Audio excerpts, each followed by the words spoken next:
போன்று பரமக்குடியிலே தன்னுடைய சமூகத்தினுடைய தலைவருக்கு அஞ்சலி செலுத்த போன ஒடுக்கப்பட்ட மக்கள் மீது மிகப்பெரிய ஒரு துப்பாக்கி சூட்டை நடத்திய காவல்துறை, தமிழக காவல்துறை. நாம் இங்கே என்ன கேட்கிறோம்?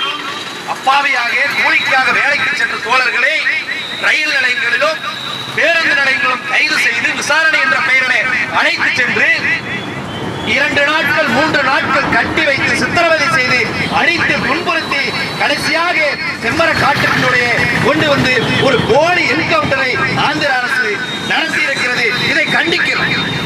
இந்த கூட்டத்தை பாருங்க, இடம் பாருங்க. இங்க இருக்கக்கூடிய மாநகர காவல்துறையினுடைய ஆணையாளர் விஸ்வநாதனுக்கும் அதே மாதிரி மாவட்டத்தினுடைய நீதிபதி சேஷாயாவுக்கும் என்ன தவறு கோவை மாவட்ட மக்கள் செஞ்சாங்கன்னு தெரியும். ஏதோ ஆட்டுப்பட்டு மாதிரி இந்த இடம் தவறி போய் கூட ஒடுக்குமுறைக்கு எதிரான ஒரு சின்ன செய்தி கூட மக்களிடத்தில் கொண்டு போய் சேர்க்க கூடாது, சேர்ந்துவிடக் கூடாது என்பதில் அவ்வளவு அக்கறையாக இருக்கிறார்.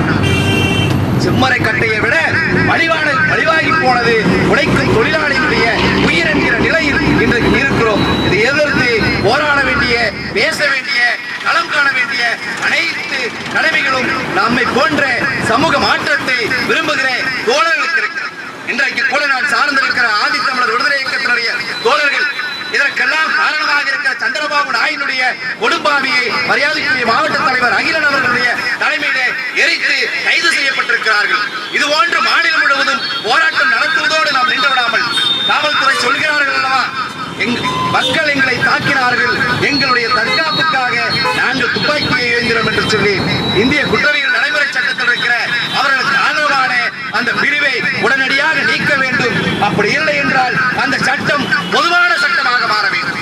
எப்படி காவல்துறைக்கு எதிராக காவல்துறை தற்காப்புக்காக ஆயுதம் ஏந்துவதற்கு உரிமை இருக்கிறதோ அதே போன்று இந்த நாட்டினுடைய குடிமக்கள் அனைவருக்கும் தாழ்த்தப்பட்ட SC ST வன்கொடுமை தடுப்பு சட்டத்தில் வேண்டும் என்றால் தாழ்த்தப்பட்டவனுடைய பாதுகாப்பிற்கு ஆயுதம் வைத்துக் கொள்ளலாம் என்கிற சட்டம் எப்படி இருக்கிறதோ அதே போன்று அனைத்து குடிமக்களுக்கும் தன்னுடைய தற்காப்புக்காக ஆயுதம் வைத்துக் கொள்ள வேண்டிய சட்டத்தை கொண்டு வர வேண்டிய தேவை நமக்கு இருக்கிறது.